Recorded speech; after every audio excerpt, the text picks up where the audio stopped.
Good afternoon po sa ating lahat. So ngayon po ay mayroon po akong ipapakita sa inyong halamang gamot. Ito po ay tinatawag na pansit-pansitan.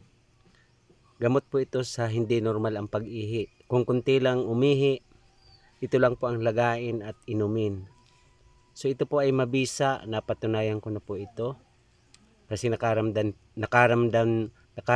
din po ako nito na halos kunti lang ang ihi, subalit ng uminom ako nito halos 3 araw, sunod-sunod na araw, gumaling po yung naramdaman ko. So ibig sabihin po aprobado, saka wala po itong side effect.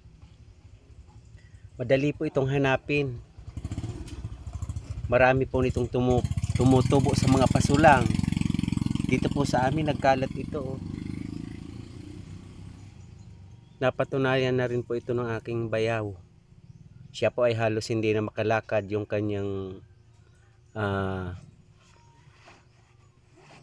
bandang dito sa may tagiliran, halos namamanhid na at hindi rin makaihi. Pero ito lang ang kanyang tsinagaan na ilaga. So gumaling po ang kanyang karamdaman. So hindi na po gumamit ng synthetic na gamot. Mas maganda po kasi yung mga herbal lang po tayo. So dito po sa bundok maraming mga herbal na pwedeng inumin.